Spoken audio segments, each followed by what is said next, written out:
4 personas vivieron exactamente la misma experiencia, la misma noche, en el mismo lugar, pero cuando les pedí que me contaran qué pasó, sus relatos no coincidían en nada importante. Era como si cada uno hubiera estado en una realidad paralela. Sin embargo, todos, sin excepción, mencionaron un detalle que era imposible que supieran. Un detalle que nadie contó, que nadie fotografió, que no existe en ningún registro, excepto en sus 4 memorias, descrito con exactamente las mismas palabras. Hay experiencias que, cuando intentas contarlas, se transforman. No es que sean mentira, es que nuestro lenguaje a veces se queda corto. No está hecho para capturar ciertas verdades. Al ponerlas en palabras, algo se pierde, algo se reordena, y lo que sale de tu boca no es exactamente lo que entró en tu mente. Eso nos pasa a todos. Pero lo que ocurrió con estas 4 personas fue distinto. El problema no fue que las palabras fallaran. El problema fue que las palabras que usaron para describir los hechos básicos se contradecían por completo. 4 personas, la misma noche, el mismo lugar y 4 historias que no pueden ser verdad al mismo tiempo. El lugar era una casa en las afueras de una ciudad mediana, de esas que no tienen nombre en las historias de terror, pero que todos reconocemos. La casa llevaba meses vacía, no por una historia oscura o una tragedia, o al menos no según los registros oficiales. Simplemente, el dueño se había mudado al extranjero y la venta se había complicado por trámites burocráticos. Las 4 personas se conocían, eran amigos, aunque no un grupo inseparable, y decidieron pasar la noche allí por razones que, curiosamente, también son diferentes en cada relato. Carolina, por ejemplo, me dijo que fue por pura aventura, una exploración nocturna, sin más pretensiones. Andrés, en cambio, aseguró que fue porque Carolina lo convenció, prometiéndole que encontraría material increíble para sus fotografías. Isabel tenía otra versión. Fue porque Rodrigo la invitó y ella, simplemente, no quería quedarse sola esa noche. Y Rodrigo finalmente afirmó que él organizó todo porque necesitaba un lugar tranquilo para tener una conversación importante con los demás. Una conversación que siempre se interrumpía en otros lugares. 4 motivaciones completamente distintas. 4 justificaciones para estar en ese lugar. Podríamos pensar que es normal, que la memoria reconstruye el pasado para que encaje con lo que sentimos ahora. Pero eso no explica lo que vino después. Aquí es donde la lógica empieza a romperse. Todos coinciden en lo básico del principio. Llegaron a la casa sobre las 9 de la noche. Estaba oscura, silenciosa, y olía a encierro, a polvo y a tiempo detenido. Entraron por una puerta lateral porque la principal estaba trabada. Alguien encendió una linterna, cortando la oscuridad con un haz de luz tembloroso. Hasta aquí, todo normal. Son hechos físicos, concretos. Pero a partir de este punto, la realidad se fractura. Carolina recuerda con toda claridad que subieron directamente al 2º piso. Según ella, Andrés insistió en hacerlo para ver la vista desde las ventanas del frente de la casa. Pero cuando hablé con Andrés, él negó rotundamente haber propuesto eso. De hecho, me dijo que él quería quedarse en la planta baja y que no recuerda haber subido las escaleras en toda la noche. Su memoria de la planta alta es un vacío total. La versión de Isabel es aún más extraña. Ella asegura que nadie subió, que se quedaron todos juntos en la planta baja durante toda la noche. Afirma que había algo en las escaleras, una sensación, una pesadez en el aire que todos notaron, pero nadie se atrevió a mencionar. Simplemente las evitaron. Y luego está Rodrigo. Su relato es el más desconcertante. Él dice que en algún momento de la noche se separaron, que él subió solo al 2º piso y estuvo allí un buen rato, explorando las habitaciones vacías, y que cuando finalmente bajó, encontró a los otros 3 sentados en la cocina, en un silencio absoluto, como si estuvieran esperando algo. 4 versiones del mismo momento, en el mismo espacio, No son pequeños detalles que no encajan, son contradicciones fundamentales. Andrés no recuerda haber subido. Isabel dice que nadie subió. Carolina dice que todos subieron juntos. Y Rodrigo dice que subió solo, mientras los demás se quedaron abajo. Estas 4 historias no pueden ser verdad al mismo tiempo. Es lógicamente imposible. Y sin embargo, cada una de estas 4 personas narra su versión con la misma calma, la misma certeza de quien está recordando algo que vivió en carne propia. Esto, por sí solo, ya es suficientemente perturbador. Un fallo colectivo en la memoria, una alucinación compartida, un misterio sin resolver. Pero hay algo más. Hay una pieza final en este rompecabezas que lo cambia todo. Cuando les pregunté, por separado, qué fue lo más importante de esa noche, qué imagen, qué sensación se les había quedado grabada a fuego, todos me describieron exactamente la misma cosa. Usaron palabras diferentes, pero la esencia era idéntica. Describieron un sonido. No era un sonido aterrador ni sobrenatural. Al contrario, era un sonido increíblemente ordinario, casi doméstico. El ruido de alguien arrastrando una silla sobre un suelo de madera. Un sonido que venía de alguna parte de la casa, en un momento en el que los 4 estaban completamente seguros de que no había nadie más allí. Pero eso no es lo realmente extraño. Lo extraño, lo imposible, es lo que todos dijeron a continuación. Los 4, sin haberse puesto de acuerdo, sin haber hablado de esto antes, me contaron el mismo detalle secundario sobre ese sonido. Un detalle tan específico, tan improbable, que desafía cualquier explicación racional. Me dijeron que el sonido se detuvo de golpe, justo en el instante en que uno de ellos decidió ir a ver qué era, y que cuando llegaron a la habitación de donde venía el ruido, encontraron una sola silla de madera en el centro del cuarto. Pero la silla no estaba orientada hacia la puerta, ni hacia la ventana, ni hacia el centro de la habitación. Estaba de cara a la pared, completamente pegada, como si estuviera castigada, y en la pared, justo a la altura donde rozaba el respaldo de la silla, había una marca pequeña, casi imperceptible, de forma circular, como si algo, quizás la propia silla, hubiera sido apoyada y frotada contra ese mismo punto, una y otra vez, durante mucho tiempo. Ninguno de los 4 mencionó esto a los demás.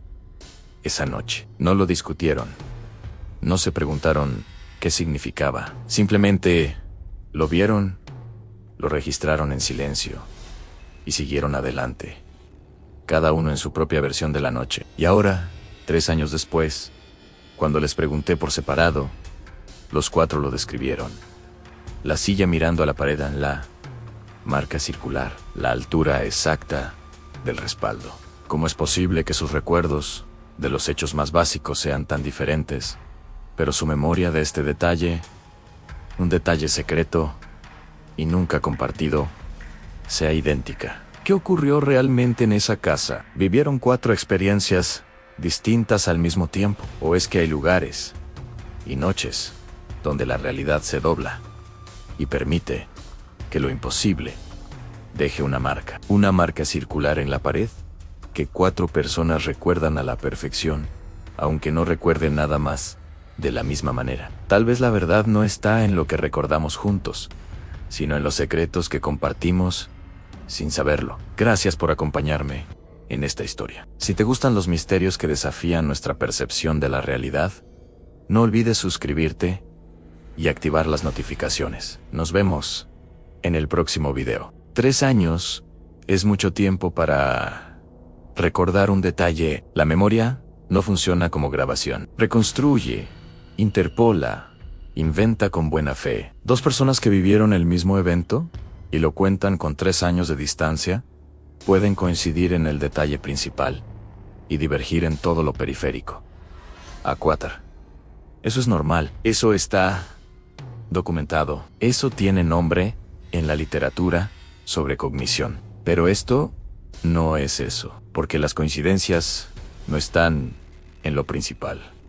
Están en lo secundario. Las versiones del evento central, lo que pasó esa noche, dónde estuvieron, qué hicieron, en qué orden, no coinciden en casi nada. Y sin embargo, en ese detalle lateral, en ese detalle que ninguno de los cuatro eligió como el centro de su relato, todos dicen lo mismo. La silla en el centro no orientada hacia la pared, la marca circular a la altura del respaldo. Le pregunté a cada uno si había hablado de eso con los demás después de esa noche. Carolina dijo que habían hablado poco, que la experiencia los había incomodado y que la amistad se había enfriado un poco después. Andrés dijo que él y Carolina habían tenido una conversación breve unos días después, pero que no recordaban haber mencionado la silla. Isabel dijo que no había hablado con ninguno de los otros sobre lo que pasó, que había preferido no revisarlo. Rodrigo dijo que sí, que había hablado con Isabel un par de semanas después, pero que la conversación había sido vaga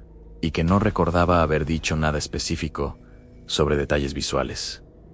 Entonces, pregunté algo distinto. Le pregunté a cada uno: ¿cómo sabes que la marca era circular? ¿Cómo la viste con la claridad suficiente para poder describirla? Las respuestas fueron interesantes. Carolina dijo que Andrés había iluminado la pared con la linterna. Andrés dijo que él no tenía la linterna en ese momento, que se la había pasado a Isabel. Isabel dijo que ella no recordaba haber tenido ninguna linterna. Rodrigo dijo que la habitación tenía suficiente luz natural porque había luna llena esa noche y la ventana no tenía persianas. Verifiqué la fecha. No había luna llena esa noche. Había luna nueva. A la noche estaba oscura. Eso significa que al menos uno de los cuatro está construyendo un recuerdo falso sobre las condiciones de visibilidad, o que varios lo están haciendo, o que todos, y sin embargo, ven la misma cosa. A la silla, la orientación, la marca. Lo que no pueden es ponerse de acuerdo sobre cómo pudieron verla. Hay una explicación que funciona parcialmente. El recuerdo del detalle es real, pero el contexto visual que lo rodea fue reconstruido por cada uno de manera diferente, porque la memoria llena los vacíos con lo que tiene disponible. La silla puede haber estado ahí, pueden haberla visto todos, y sin embargo, cada uno puede haber construido una escena diferente alrededor de ese hecho central. Eso es cognitivamente posible. Lo que sigue sin explicarse es por qué ese detalle, específicamente ese, sobrevivió con tanta consistencia cuando todo lo demás se fragmentó. La memoria no selecciona sus anclas de manera aleatoria, pero tampoco las selecciona de manera uniforme entre personas distintas. No hay razón estructural para que cuatro personas, con relatos completamente divergentes en sus elementos centrales, converjan en el mismo detalle lateral, con la misma precisión descriptiva, salvo que ese detalle no sea lateral, salvo que ese detalle sea, por alguna razón, que ninguno de los cuatro puede articular. Lo más importante de lo que ocurrió esa noche. Le pregunté a cada uno si la silla los había perturbado más que otras cosas. De esa noche en tres, dijeron que no, que había otras cosas que los habían afectado más, pero cuando les pedí que describieran esas otras cosas, los relatos volvían a divergir completamente. Ninguno coincidía en qué era lo que más los había perturbado, excepto, de nuevo, en ese detalle que decían que no era el más importante. Isabel dijo algo que me pareció significativo. Dijo Nes, como si la noche tuviera dos capas. Una capa que cada uno vivió de manera diferente y que no puede ser comparada porque son experiencias incompatibles. Y una capa que todos compartieron de la misma manera, sin que nadie eligiera compartirla, sin que nadie hablara de ella en ese momento. Y esa segunda capa tiene una sola imagen: a la silla, la pared, la marca. ¿Por qué esa imagen y no otra? Isabel no lo sabe. Ninguno lo sabe. No todos llegan hasta aquí. Los que siguen en este canal saben que algunos relatos tienen una capa que no se cuenta. Solo se nota. Fui a la casa. No sé bien por qué tomé esa decisión. No forma parte del proceso habitual de documentar este tipo de relatos. Pero había algo en la consistencia de ese detalle, en la silla y la pared y la marca, que generaba una pregunta que no podía quedar sin algún intento de respuesta. Si los cuatro describían la misma cosa con esa precisión, era porque la cosa había estado ahí, o porque todos construyeron el mismo recuerdo falso a partir de algo que no había estado ahí. Cualquiera de las dos posibilidades valía ser verificada. La casa seguía desocupada. El proceso de venta continuaba demorado. Entré de la misma manera que ellos, por la puerta lateral. Recorrí el primer piso. Nada particular. Paredes sucias, muebles viejos cubiertos con sábanas, el olor característico de los espacios que llevan tiempo sin aire nuevo. Subí al segundo piso en 3 habitaciones. Una con la ventana rota, una con el piso dañado por humedad, y una tercera, al fondo del pasillo, con la puerta entreabierta. Dentro de esa habitación, en el centro, había una silla, no orientada hacia la puerta, no hacia la ventana, hacia la pared en mí. Quedé en el umbral durante un momento, luego entré. Me acerqué a la pared, hacia la que apuntaba el respaldo. Y ahí estaba, una marca circular, pequeña, a la altura exacta del respaldo de la silla, como si algo hubiera sido apoyado ahí, repetidamente, durante un tiempo largo. No tomé fotos. No porque no quisiera, sino porque en ese momento, algo en el gesto de sacar el teléfono me pareció equivocado. ¿Cómo documentar una conversación privada? No puedo explicar ese impulso de manera racional.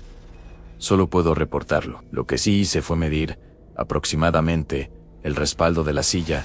Llegaba a unos 70 centímetros del suelo. La marca en la pared estaba exactamente a esa altura, lo cual significa que la silla llevaba tiempo ahí, o al menos que había estado ahí antes de esa noche, porque la marca era demasiado definida para ser resultado de una sola vez, lo cual plantea una pregunta que no tiene respuesta obvia en sí.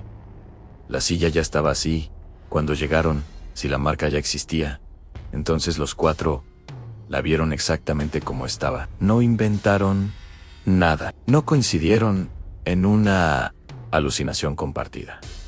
Simplemente vieron lo mismo. Pero entonces, ¿por qué sus relatos, sobre todo lo demás, son tan radicalmente incompatibles? Como pueden haber visto la misma silla, en la misma posición, con la misma marca, y al mismo tiempo discrepar completamente sobre si estuvieron juntos o separados, sobre si subieron al segundo piso o no, sobre si había luna llena o no. Hay una posibilidad que los investigadores de memoria sugieren para ciertos casos de testimonio divergente, que las personas hayan estado en el mismo espacio físico, pero en estados cognitivos o atencionales tan distintos que procesaron el entorno de maneras fundamentalmente diferentes. No percibieron lo mismo, aunque estuvieran en el mismo lugar. Y sin embargo, un estímulo suficientemente saliente, suficientemente inusual o cargado, penetró de igual forma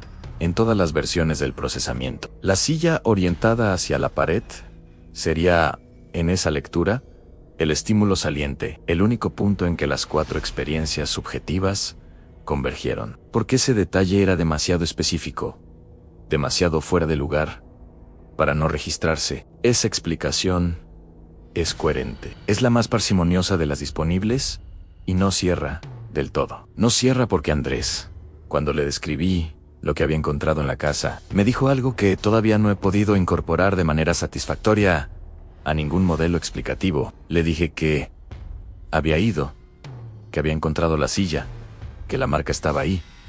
Le pregunté si eso lo sorprendía. Me dijo que desde esa noche había tenido una certeza que no podía justificar, aunque la silla siempre había estado así. No desde que llegaron ellos, desde antes, durante mucho tiempo, y que lo que él había sentido en ese momento, aunque no lo había dicho en voz alta y no lo podía explicar, era que la silla no estaba esperando a nadie, que había estado esperando algo, y que esa noche, fuera lo que esperaba, había llegado. ¿Que llegó? No lo sabe. Ninguno de los 4 lo sabe. Cada uno vivió una versión diferente de esa noche, y en todas las versiones, al fondo, está la misma silla, orientada hacia la misma pared, con la misma marca, a la misma altura. Eso es lo que queda cuando el relato termina. No una respuesta, una imagen que los 4 tienen en común, y que ninguno eligió tener. Una imagen que no debería ser la misma, en 4 memorias que no coinciden. En nada más, algunos detalles sobreviven cuando todo lo demás se fragmenta. Este relato no puede decir por qué.